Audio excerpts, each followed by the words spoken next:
Des anecdotes. Dans un ordre chronologique. Alors, j'ai beaucoup déménagé, donc ça va être bien pour montrer. Je suis arrivé, j'étais porte de Montreuil, donc 20e à la limite de Montreuil du coup. Donc là, le premier jour, je me souviendrai toute ma vie, je suis arrivé à Gare de Lyon parce que j'arrivais de Marseille. Gare de Lyon, tu prends le truc, tu arrives sur la ligne 9, porte de Montreuil, tu sors. Alors là, déjà, c'est pas Paris, enfin, c'est plus le Paris que je connais. Tu sors, puis là, t'as une dizaine de mecs qui te proposent des paquets de clopes. Et moi, j'étais avec ma grosse valise, il pleuvait, mais le cliché, quoi, tu vois. Il pleuvait, on était en octobre, c'était moche, ça puait, enfin, vraiment, c'était horrible. Donc, je marchais, mon ami m'a rejoint. On arrive, on était dans une cité. Et du coup, c'était vraiment étrange parce que c'est des blocs en 8. Donc, c'est-à-dire qu'il y a des bâtiments, de ta fenêtre en face, tu as ton voisin en fait. C'est des hauts bâtiments et c'est en 8 quoi, c'est 2 cours. Donc du coup le mythe Paris, tu vois, Paris la belle, Paris la grande, là c'était fini dès le premier jour. Mais finalement au début j'ai trouvé ça un peu dur, je me suis dit, parce qu'en fait quand tu arrives, c'est-à-dire que c'est énorme quoi, tu vois, rien qu'en termes de métro, tu t'es là, tu regardes, je vais où? Et la première chose que j'ai faite, je me souviens bien, j'ai pris la ligne 9. Je suis monté et je me suis dit je vais m'arrêter à un gros point. Je savais même pas ce que c'était, mais je me suis dit bon, il y a un point qui est plus gros que l'autre. Donc je vais m'arrêter et je me suis arrêté à République. Là il faisait beau. J'étais resté 2-3 jours enfermé et je suis sorti. Il faisait beau, je suis sorti, je me suis assis. Je me souviens, il y avait plein de gens qui faisaient du skate. Je me suis assis face à la truc, à la statue. Je me suis assis, je regardais les bâtiments autour de moi. Et je me suis dit, c'est pas fait pour toi. La première truc, ça a été, je me suis dit, c'est trop grand. Pour moi, c'était, il y a trop de gens, trop de, tu vois. Après, bon, du coup, je me baladais, je me perdais. C'est le concept en même temps quand on arrive dans une ville. Le premier mois, j'ai pas cherché de travail du tout. J'étais vraiment, je me suis dit, je vais voir si je m'adapte ou pas en fait. Après, petit à petit, tu commences à avoir quelques repères en fait. Et tu fais tout le temps les mêmes. C'est ce que je faisais. J'ai commencé à donner des cours d'anglais, tout ça, donc je commençais à avoir un salaire. Donc ça m'a ancré dans le truc. Ça a duré pendant à peu près un an. Un an dans le 20e du coup. Après je suis parti. J'ai vécu un petit mois dans le 14e. Puis je suis parti à Suresnes. Alors là ça a été catastrophique parce que je travaillais de nuit, donc les transports, tout ça, il faut vivre dans Paris quand tu travailles de nuit. Après j'ai habité dans un 9 mètres carrés, hauteur sous plafond moins de 2 mètres. Ça a duré un mois aussi. C'était un Asiatique qui louait ça un peu C'était pour sortir de la coloc où j'étais avec des gens qui étaient à Suresnes du coup, qui étaient complètement drogués, tout ça. Ils avaient 7 chats dans un appartement, enfin bref. C'était une mauvaise idée. Et après je rentre dans ça, toilette à la turque. Enfin vraiment c'est ça aussi Paris, tu vois. C'est-à-dire que tu peux payer 500 € pour vivre à La Fourche, donc c'est 18e ça La Fourche, non? 18, 19, 17, 17 La Fourche, non? Bon c'est un truc comme ça. Au dernier étage, t'as une petite fenêtre, t'as une cabine de douche qui est collée à ton lit, on dirait une prison quoi. T'as les chiottes à la turque pas fermées sur ton truc, mais tu payes 500 balles pour l'avoir quoi, tu vois. Mais en même temps, t'as aussi à côté, dans le même immeuble, des gens qui sont propriétaires et qui ont un truc genre 30 mètres carrés et qui sont hyper bien, tu vois. Donc ça, j'ai fait ça. Et après, depuis, je suis dans le 14e, dans mon petit truc que je quitte dans un mois.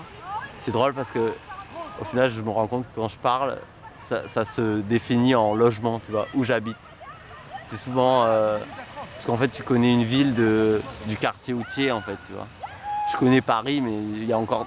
C'est ça aussi qui est fascinant, c'est qu'au bout de 3 ans, je redécouvre encore, même dans les quartiers où j'ai vécu, des endroits, je me dis ah putain, genre cette petite rue, tu vois, il se passe, il y a plus, c'est infini quoi, tu vois, tu peux toujours découvrir des nouveaux trucs. Donc voilà, des anecdotes, j'ai des anecdotes tristes comme des anecdotes heureuses. Hein. J'ai rencontré Isabelle Huppert, qui est une, j'ai rencontré Isabelle Huppert à la Villette, on était voisins on était invités tous les deux. Pour un ami Yves Jacques, qui est un comédien québécois, il faisait une rétrospective à la Villette sur l'art québécois. C'était ma voisine, tu vois. Ça, c'est des choses qui se passent aussi. C'est-à-dire que moi, je suis à découvert de je sais pas combien. Ça parle encore d'argent, mais c'est une réalité, quoi. C'est-à-dire que je suis à découvert de je sais pas combien à l'époque, tu vois. Je suis invité par mon ami Yves Jacques, qui est également son ami, mais peu importe, on fait partie du même milieu, mais on fréquente pas du tout la même caste. Et elle est assise là, tu vois. Et c'est ça aussi Paris, tu vois. C'est-à-dire que y a, tout le monde est là, tu vois. Il se passe, enfin, tout y est possible, quoi, tu vois. Voilà, anecdote triste, c'est des trucs matériels, tu vois, tu te fais voler ou tu te fais arnaquer, enfin, c'est des trucs de base, quoi. Et d'ailleurs, je pense qu'il faut arrêter totalement, message à la RATP, arrêter de dire qu'il y a des pickpockets, parce que le fait de le savoir, qu'est-ce que ça nous apporte, quoi, tu vois. Ouais, c'est aussi ça, tu vois, c'est pas une ville où il n'y a pas d'insécurité, mais c'est pas une ville qui est insécure, tu vois ce que je veux dire. C'est-à-dire que, enfin, moi, je te dis, je marche de nuit. Ça fait 2 ans que je marche de nuit, j'ai fait tous les quartiers de Paris. Si t'es bourré et que t'es pas attentif, il se passe des trucs. Mais sinon, c'est une ville qui est assez sécure au final. Enfin, moi, j'ai pas l'impression que c'est une ville dangereuse ou c'était des reportages sur les grandes émissions de reportages sur attention, Paris, les drogues, l'alcool, le sexe et la violence nocturne.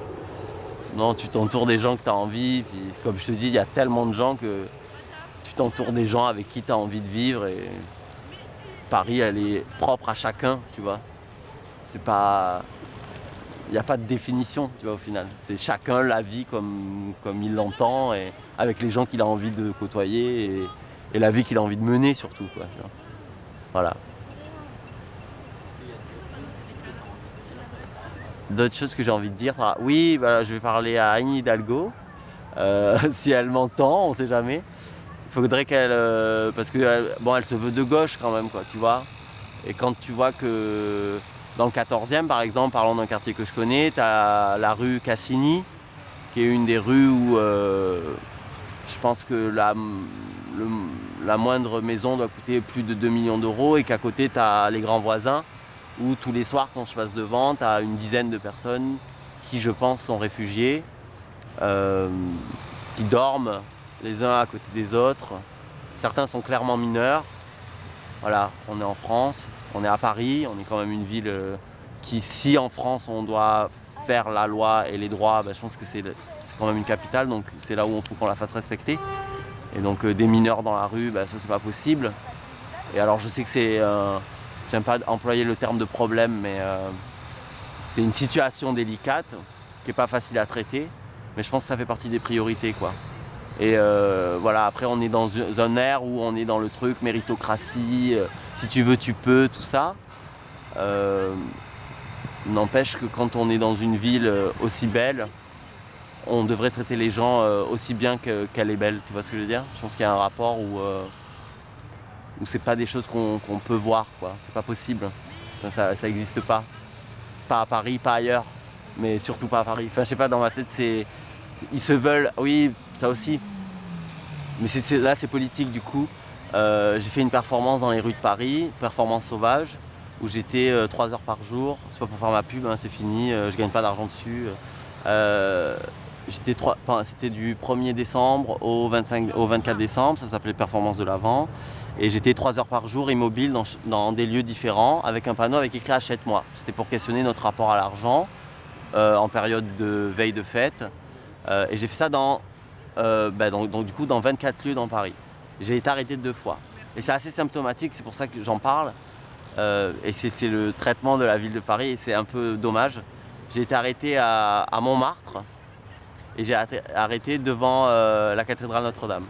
Et clairement, j'ai été arrêté parce que visuellement, la carte postale de Paris, avec tous les touristes, était dérangeante. Quand je l'ai fait à Jaurès, quand je l'ai fait dans le 14e, quand je l'ai fait dans des endroits qui étaient moins touristiques, il n'y a rien qui s'est passé. Et ça, je trouve que c'est un peu dommage aussi parce que faut pas oublier que Montmartre, à la base, c'est un endroit qui est hyper artistique, où il y avait tous les barges de l'époque qui se réunissaient et qui vivaient la vie. Saint-Michel, pareil. Saint-Michel, c'est Hemingway, c'est Baudelaire, enfin tous les quartiers, les vieux quartiers de Paris, disons. À l'heure actuelle, c'est devenu, ça c'est un peu triste, c'est devenu des quartiers où on y fait entre guillemets la fête, mais où on y surconsomme, où la qualité est complètement oubliée, quoi. C'est-à-dire que Et puis toutes les réglementations, tu vois, c'est-à-dire que maintenant, un bar, pour qu'il ouvre un peu plus tard, il faut 36 000 autorisations. Et pour moi, Paris, c'est une ville qui dort pas, soi-disant, tu vois. Et au final, tu te rends compte que c'est très cadré, tu vois. Même la fête de la musique, c'est voilà, tu as envie que ça pète, tu as envie qu'il y ait des trucs, c'est Paris, tu vois. Et là, tout est dans des cadres, tu vois. Il faut pas dépasser ça, il faut pas faire de performance devant les lieux qui sont trop touristiques parce que du coup, la carte postale de Paris, elle est bien. Par contre, on laisse des migrants ou des réfugiés dormir dans la rue, mais ça, bon, on les cache un petit peu, tu vois. On les met dans des endroits où on se dit, bon, bah, visuellement, ça passe, quoi, tu vois. Pareil, dans le métro. J'adore le métro parisien. Moi, je suis contre l'idée que le métro est pas bien. Je suis assez fan du métro parisien. Je trouve que c'est un des meilleurs transports qui devrait être gratuit. Ça, on en parle, mais ça devrait être gratuit. Si on veut que les gens soient mobiles dans une métropole, ça doit être gratuit. L'argent, il est facilement trouvable. Mais le vrai problème, c'est qu'à l'heure actuelle, tu vois, tu as des gens. Moi, ça ne me dérangerait pas qu'on reste ouvert toute la nuit pour que les SDF puissent y dormir, par exemple. Sauf qu'il faut.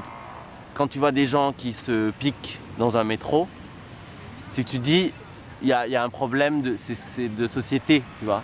C'est-à-dire que tout le monde se retrouve dans le métro, c'est important, parce que c'est un lieu commun, ouvert à tous.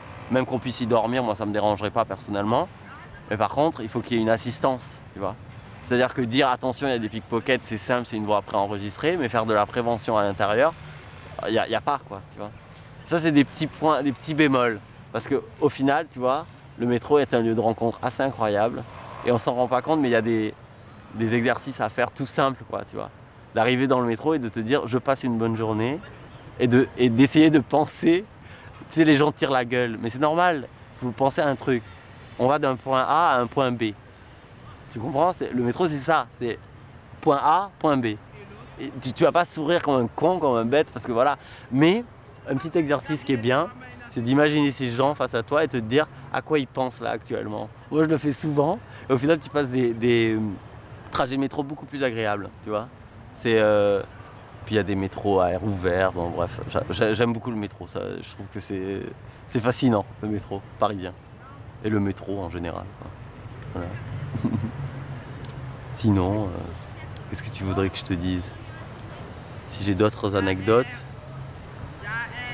quelle autre anecdote je pourrais te dire? Je sais pas.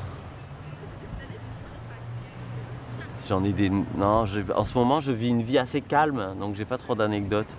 Tu vois? Ça va, t'en as assez? Ouais? Pour le fond, mais pour le fond, du coup, c'est sinon.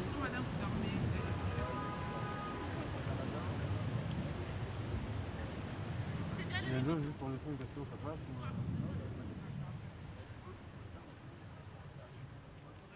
Ouais. Ça marche. On met